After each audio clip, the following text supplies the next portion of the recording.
Water का Pond's में, Wales में बहुत डाउन चले जाता है, ठीक है। एंड सम ऑफ देम में इवन ड्राई अप, और कहीं तो सूख जाते हैं, पानी ख़त्म हो जाता है। एंड द ग्राउंड वाटर में also become scarce and this में लेड टू द ड्राउट। और उसकी अब जब पानी जो है, ग्राउंड वाटर, ज़मीन में जो पानी है, जब उसका लेवल बहुत कम हो जाता है या पानी सूख जाता है तो क्या होता है कि सूखे की कंडीशन पड़ जाती है। सूखा आपने देखा होगा, राजस्थान में जो सूखे बहुत ही ऐसे एरियाज़ हैं जहाँ पे बारिश नहीं होती है या बहुत रेयर होती है, तो वहाँ पे क्या होता है, सूखा पड़ जाता है। आपने देखा होगा धरती पे कैसे वो ज़मीन पे क्रैक्स पड़ जाते हैं, तो उस तरह की कंडीशंस जो है वो बन जाती हैं।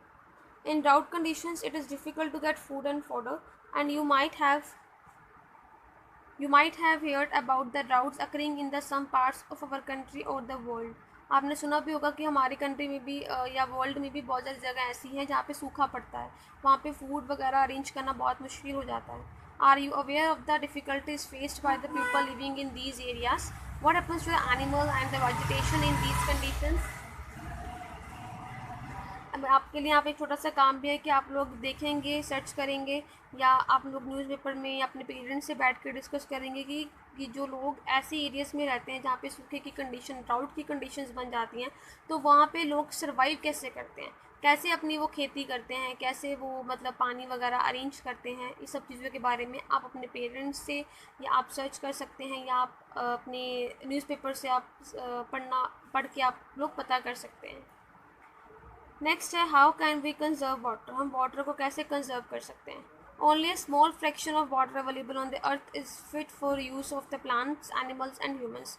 हमारे कहने को तो हमारे धरती पे बहुत सारा पानी है, बट उसमें से बहुत ही कम फ्रैक्शन जो है पानी का वो अवेलेबल होता है, जिसको हम लोग यूज़ कर सकते हैं प्लांट्स के लिए, एनिमल्स के लिए और ह्यूमंस के लिए, क्योंकि most of the water is salty.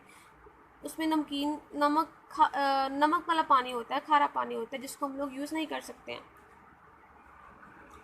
Most of the water is in the oceans and it can not be used directly. बहुत सारा पानी जो है ओशंस में है, बट उसको हम लोग डायरेक्टली यूज़ नहीं कर सकते हैं। When the level of the ground water decreases drastically, this cannot be used anymore, and the total amount of the water on the earth remain the same, but the water available for use is very limited and it is decreasing with over uses। वो कहते हैं कि वैसे तो पानी oceans में बहुत amount में प्रेजेंट है, बट वो पानी जो है वो खारा पानी होने के कारण हम लोग उसको अपनी डोमेस्टिक यूजेस, मतलब डोमेस्टिक लाइफ जो हमारी है, जो एनिमल्स के लिए चाहिए होता है या जो खेती के लिए चाहिए होता है, उन सब चीज़ों के लिए हम लोग ओशंस का पानी डायरेक्टली यूज़ नहीं कर सकते हैं। जो पानी हम लोग यूज़ करते हैं वो पानी जो है उसका लेवल जो है वो डे बाय डे बहुत डिक्रीज़ होता जा रहा है। जितना मतलब हम लोग यूज़ कर रहे हैं आजकल के टाइम पे, उस अकॉर्डिंग अगर देखें तो पानी बहुत जल्दी उसका जो लेवल है ग्राउंड वाटर का वो बहुत ही डाउन जा रहा है, और ये हमारे लिए बहुत ही मतलब आगे हमें इसके कारण बहुत डिफ़िकल्टी फेस करनी पड़ सकती है। तभी बोलते हैं कि पानी जो है लिमिटेड अमाउंट में यूज़ करना चाहिए, जितनी आपको ज़रूरत है उतना ही पानी यूज़ करें, पानी बचाएं। Save water save life. And the demand for water is increasing day by day, and the number of the people using water is increasingly with the rising population. In many cities, long queues for collection of the water are a common sight. Also, more and more water is being used for producing food and by the industries। आजकल के time में तो आपने देखा होगा कि बहुत सारी जगह ऐसे हैं जहाँ पे लोग लाइनों में लग के पानी लेने आते हैं, ठीक है ना, तो वहाँ पे पानी की कमी बहुत ज़्यादा होती है। बट आजकल के टाइम में जैसे जैसे पॉपुलेशन इंक्रीज़ हो रही है, लोगों की ज़रूरतें बढ़ रही हैं, ठीक है, इंडस्ट्रीज़ में वाटर यूज़ हो रहा है, खाना बनाने में हम पानी लोग यूज़ करते हैं, तो जैसे जैसे हमारी डिमांड्स बढ़ रही हैं, पानी का यूज़ उतने ज़्यादा इंक्रीज़ हो रहा है और लेवल जो है उतना ही डिक्रीज़ हो रहा है, ठीक है। तो हमें वाटर को सेव करना चाहिए, जितना हमें चाहिए, ज़रूरत है हमारी, उतना ही पानी हमें यूज़ करना चाहिए। So it is very important that water is used carefully and we should take care not to waste water। हमें ध्यान रखना चाहिए कि पानी जो है वेस्ट ना हो। And the last topic of this chapter is rainwater harvesting। One way of increasing the availability of the water is to collect rainwater and store it for the later use।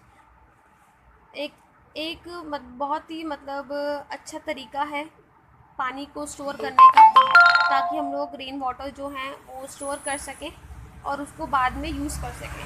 Collecting water in this way is called rain water harvesting. जब हम rain का जो पानी है उसको जब हम store करते हैं तो उस प्रोसेस को क्या बोलते हैं, रेन वाटर हार्वेस्टिंग बोलते हैं। The basic idea behind rain water harvesting is catch water where it falls. मतलब बेसिक आइडिया जो क्या है कि पानी को इकट्ठा करना है जहाँ भी ये गिर रहा है।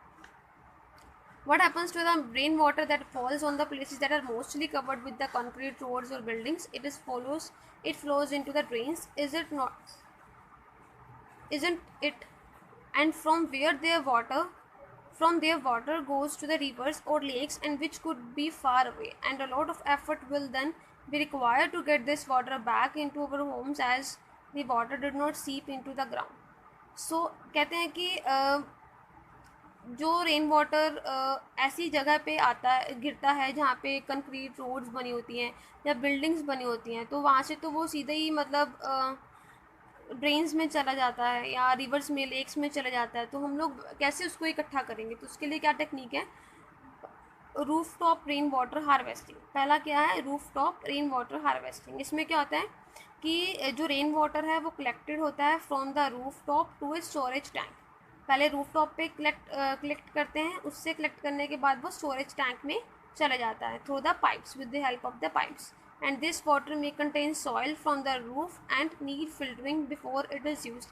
इसमें जो हम लोग छत पे जो पानी होता है उसको कलेक्ट कर लेते हैं, फिर उसके बाद उसको फिल्टर करते हैं उसको यूज़ करने से पहले। Instead of collecting the rain water in the tank, the pipes can go directly into a pit in the ground, and this then seeps into the soil to recharge or refill the ground water.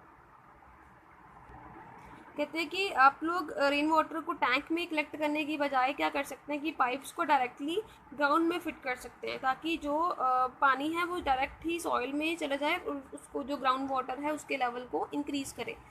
Second option हमारे पास है to allow the water to go into the ground directly from the road side drains that collect rain water. तो दूसरा क्या है कि directly water जो है वो ग्राउंड में ही चला जाए, किसकी हेल्प से, जो रोड साइड ड्रेन्स होती हैं उनकी हेल्प से, और जो रेन वाटर कलेक्ट करे और उसको डायरेक्टली ही ग्राउंड में भेज दे। तो इस तरह से जो ग्राउंड वाटर है उसका लेवल जो है वो इंक्रीज़ होता रहेगा। तो ये आपके पास दो टेक्निक्स हैं जिसकी हेल्प से हम लोग रेन वाटर हार्वेस्टिंग कर सकते हैं। तो इसी के साथ ही हमारा जो चैप्टर है, चैप्टर नंबर 14, वो कंप्लीट होता है। So thank you class.